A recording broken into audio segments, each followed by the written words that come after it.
Coming up on this edition of Padres POV, Nelson Cruz is defying Father Time. Something that I go to enjoy, It's not like work. Right? No, I come to enjoy it. We discuss his role on the ball club and his skills in the kitchen. I want my Dominican food. Where is it? Plus, the Padres honor the PCO Padres and Trailblazer Johnny Ritchey. I know if it's impacting my life, it's impacting those students' lives. And we celebrate the 25-year anniversary of the 1998 National League champions. Padres POV starts right now. I almost forgot. He's back.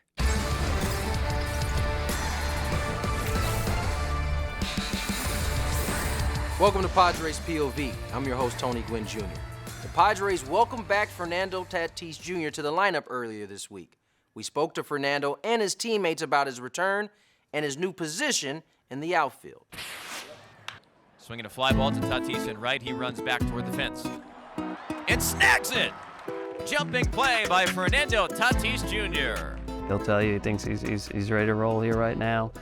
He's a very smart player. He's a very instinctive player. Everybody sees the great physical ability he has, but I think those things are going to serve him well. He's full go, hitting BP. He's in the cage with us, working out with us, catching grounders, catching flies. Willing to take a different challenge this year. They're playing most of the time in the outfield. That's going to look like. And, I'm totally going to embrace it, and I'm going to put the best out there. It's tough to really say this is what we're going to get out of Fernando, even though if you watch him take batting practice right now, it's still pretty exciting. Feel amazing. Great just to be back out there with my boys in that jungle. Jungle's real. There's more Padres fans out here than Arizona fans, so that was amazing, how they show up. They were loud, and it felt like we were home. He told me he was thinking what we're going to do next after that double. I was like, no, you got me out there, puppy, let's go. Fernando Tatis Jr. on the run, makes the grab. Friar faithful love it in Arizona. Fernando gained some experience in the outfield in El Paso, turning heads both in the field and at the plate. Swung on. No way. Deep in right. Again! 2 home runs in 2 innings. 5 home runs in his last 2 games in an offensive performance that the Chihuahuas have never seen in their 10 years. Tatis put up video game-like numbers, hitting above 500 with 7 home runs with 15 RBIs in just 8 games. El Nino puts on a show in El Paso. It's safe to say the Friar faithful would love to see that pop in the lineup and are happy for his return.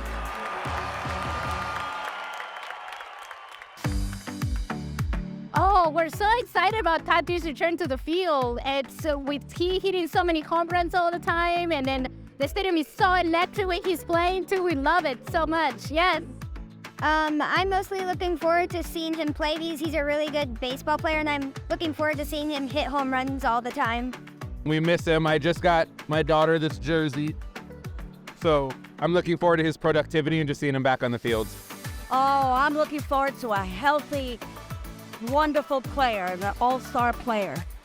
And just having Tatis back with the team just brings that excitement too and just makes it more of a team. Welcome back, Tatis. Welcome back, Fernando. We've missed you, buddy. Welcome back, Junior. Welcome back, Fernando. Bienvenido. Welcome back, Tatis. Welcome back, Fernando. On April 18th, the Padres also welcomed back your swinging Friars from the 1998 National League Championship team. 2023 marks the 25-year anniversary of when our Padres made their second World Series run. This is a dream come true. Number one, the job we did to be here right now is something that we've been talking all day. We just come to the field to play hard and give everything we have. These guys is our family. This is family forever. Seeing the guys always brings back the best memories from that magical season. Joey! How you doing, buddy? Good. Good to see you. How are you, kid? I'm good, Hoppy. How you doing, man? Dad's jersey looked awesome. During the run, the Aztecs run. Hey, what up, Ronnie? How you doing, baby? I'm good. Bring it in. Good to see you. You too, brother. It was an honor then to experience the run as it is now to be able to represent my father. Over the years, we've had the opportunity to retell those memories with some of your favorite Padres from 1998. I just know in spring training, right before we started the season, I just knew that this club had a chance to do something really special, and and unfortunately we came up just a little bit short. But that's how early I realized how good we were and how good we could be, what we were capable of doing. We didn't want to take for granted the opportunity that was put together and put in front of us, and so kind of the mantra was, regardless of who walks through that clubhouse door and the accolades that you carry with you, kind of check your ego in at the door. Let's tug on the same side of the rope here and achieve something great. And honestly, it's just amazing to be a part of such a great run. Yeah, it was a bunch of gamers. We just loved playing the game of baseball, and it snowballed. What's special to me is how close we were, whether we were playing golf, whether we were, just sitting in the clubhouse thinking about what happened in the game. I think, that is special. That's stuff that builds a team. We were all there for one another. And just that clubhouse, there was nothing like it. It was amazing. We wanted a chance, and we had a lot of great guys. And that's hard to say. Usually in the locker room, when you're talking about so many different personalities, to have that many great guys on one team, something special. This team, we had fun. We laughed at each other, we laughed at ourselves. We still keep in contact, all of us. Peace, bro. Hey, buddy, what's up? Man, how you guys doing? How you doing? You're looking groovy. Thank you. Here, come the judge, right here. Every time you went to the ballpark to watch these Padres play, the crowd was electric. You knew that they had a chance to win each and every night they went out. They were that good. I will always remember the laughter, the fun times, the great wins, the Hell's Bells coming out of the speakers as Trevor Hoffman came out of the bullpen. Struck him out, and that's the ball game. We gelled. I mean, we knew that we had a good team. We knew how to go out and win. What a year. I mean, special teammates, organization top to bottom. I mean, we were clicking for most of the year on all cylinders. I mean, we were getting good starting pitching. We had an incredible pin. We had a good bench. We had a good offense. Every day when you came to the park, it was like, we're going to kick somebody's tail. Finley's Andre's got it, and the Padres drape the National League flag around their shoulders for 1998. The whole doctor. As soon as I see that fly ball hit to left field, center field, I just went down. I was so happy, the person happy. I never thought that I'm going to have a chance to play in the World Series. Our success started just really resonating with all the fans, and we felt like there was no one that was going to beat us at the end. Unfortunately, we ran into the Yankees, but it'll be memories that'll last a lifetime for me. With all of my teammates that we worked so hard to get to, and we achieved that moment of going to the World Series. Tremendous time.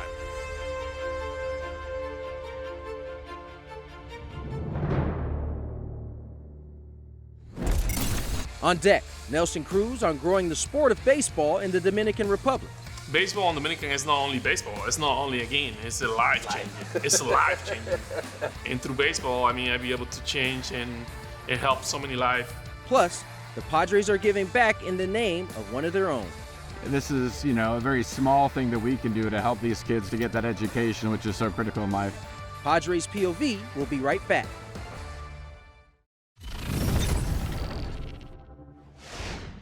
Welcome back. Let's start off this week's selection of Padres Post by revisiting the 25th anniversary of the 1998 National League champion Padres. Who doesn't love a family reunion? These guys sure did. What a fun night for my mom and I reuniting with my father's teammates. Speaking of honoring the greats, the Padres were thrilled to host the family of Jackie Robinson on his namesake day of April 15th.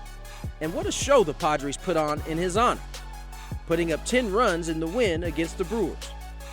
Jake was raking that day as he had his first multi-homer game and a career-high 6 RBIs against Milwaukee. The Padres then honored one of their own legends, Johnny Ritchey, with throwback PCL Padre uniforms. And wow, were these clean. Last but not least, let's all welcome catcher Brett Sullivan, who made his Major League debut on April 18th against the Atlanta Braves. Welcome to the show, Sully. For more Padres Posts, be sure to follow your favorite swinging Friars.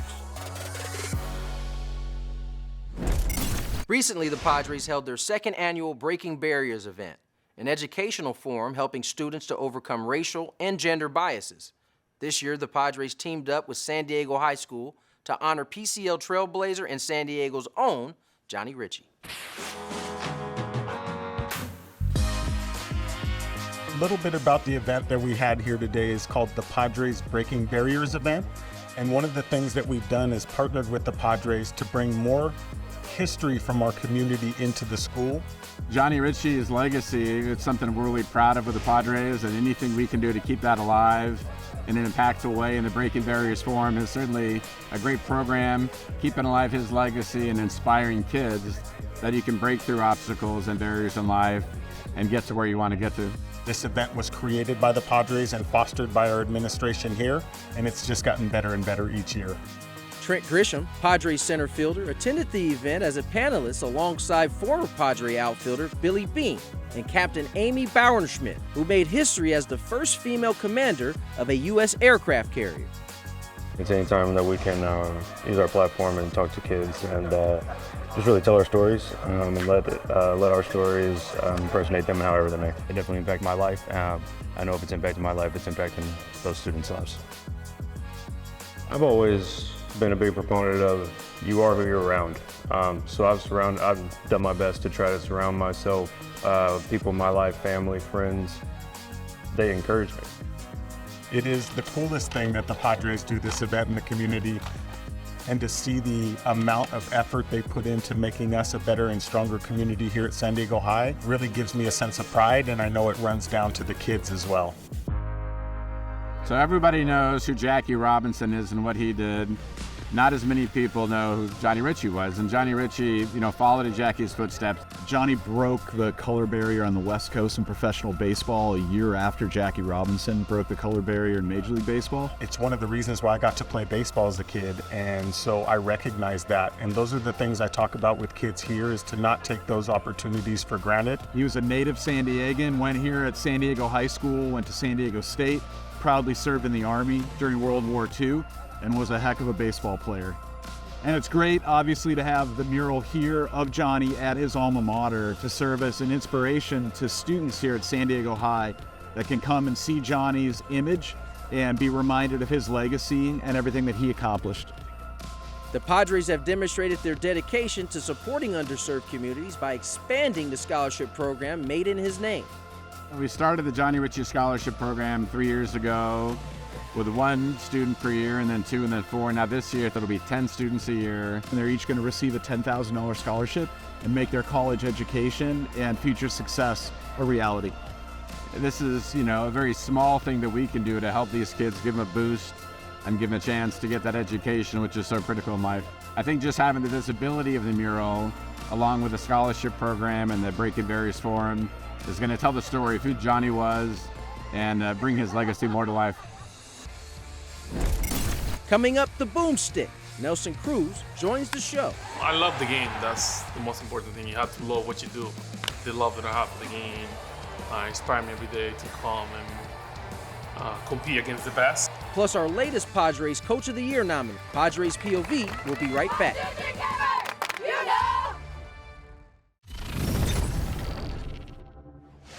Welcome back. Time now for this week's nominee for the Padres Coach of the Year award. San Diego High's varsity softball coach, Enrique Roca, is leading the program to new heights, despite the challenges of never playing a home game or even having a field to practice on.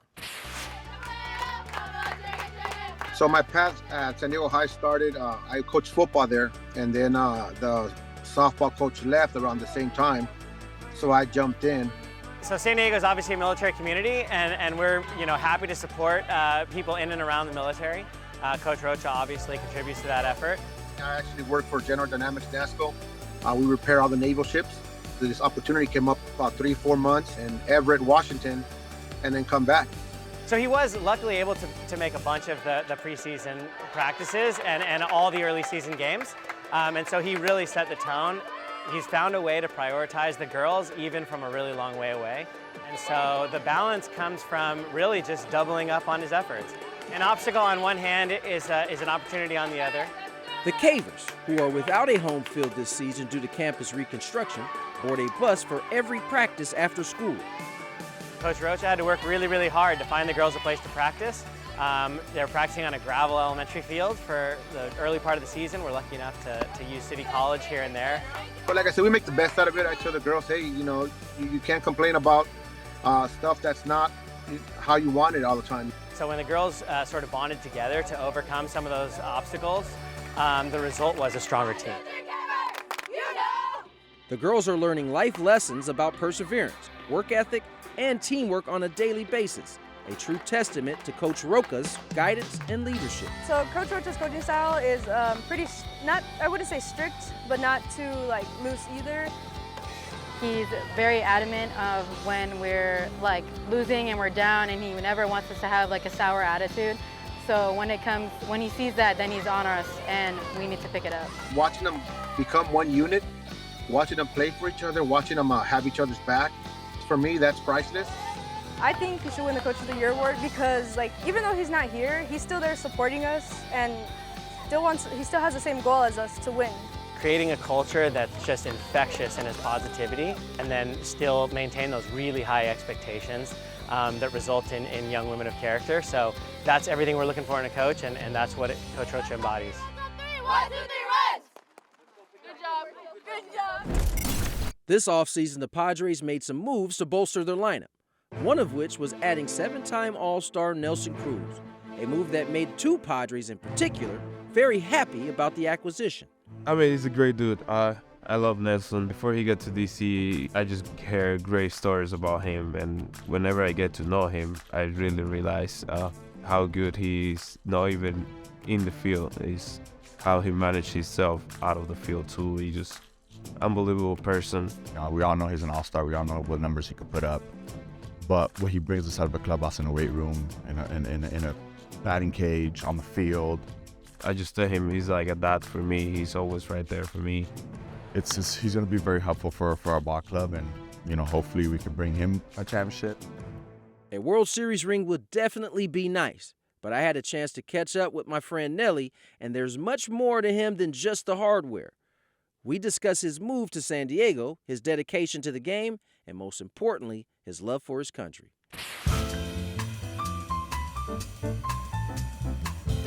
Here at the Blue Shield Home Plate Club with my man Nelson Cruz. Nelson, I want to start with you becoming a Padre. How did it all come together? It's almost happened last year too. That's what we heard. I always want to come and play for the Padres, We have a pretty good team. I love the weather. Pretty good fan base. Yeah. So it comes down to where I want to go and where I can have a better chance to win. So it was an easy choice. Now, we've heard that Juan Soto was in A.J. Preller's ear about getting you. Yeah.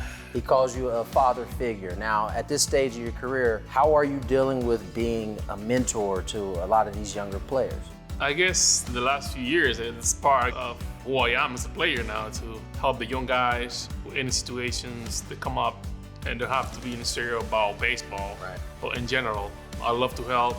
I believe that through the years I learned and I went through a lot. So to take those resources that I have to help others to get better.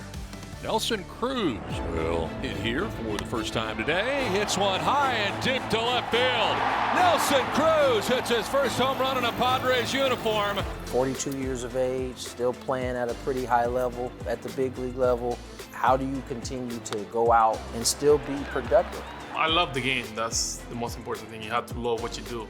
The love that I have for the game inspires me every day to come and compete against the best. Yeah. I find myself coming to the stadium and see it something that I go to enjoy. It's not like work. Right? No, I come to enjoy it. Show to the stadium, go to the gym. It's part of something that I love to do. And to be able to do it through many years, definitely is something that makes you proud, Yeah, ladies and gentlemen, it's not often that you can say that this guy has literally been the same since he was 21. It's no lie. He loves the game. One of the things that sticks out when I look at your career is that Roberto Clemente Award that you got in 2021. What has that meant for you? Because I know my father won it once, and it was like the biggest award that he ever achieved. What did it mean to you? I think awards that you win on the field, they're really cool, because you do something special for the team to win a game. But when you got rewarded to stuff outside the field, to help others, especially in my country, I know from experience all the things that's going on there and all the help that people need there. And through the years, I've been growing and find a way to reach more people and help more people, bring dentists to my community and see people really shy, they really uncomfortable with their own personality. And then once they leave that dentist clinic, you know, you see everything change, they're smiling, like they awesome. told, you know, I mean, you can replace that with money. Outside of the philanthropic work, you're also teaching the game down in the Dominican. Baseball in Dominican is not only baseball, it's not only a game, it's a life changer. It's a life changer. And through baseball, I mean, I'll be able to change and help so many lives. So baseball is a life changing in Dominican. I remember when we played together in Nashville, you had me over to the house, me and my wife at the house, you cooked dinner for us. You hear the story about Manny Machado, his first year, you got a big plate of Dominican food. Has food always been like your talking language to get to know people? Yeah, because I remember my first few years when going around to the league, it was tough to me to find food. Like, I want my Dominican food, where is it? So I was like, you know what? I want to make sure any Dominican or any Latin to come to play against me, I got to make sure they have their own food. Even Americans, you know, Yeah, they ask for the food, so. I know I did, so. So, yeah, that's a good language to talk. Well, listen, man, keep being you, man. You are a joy to be around. You always have been. Appreciate you coming on. Yeah, thank you. Well, that's all the time we have for today's show. Till next time, I'm your host, Tony Gwynn Jr. See you at the ballpark.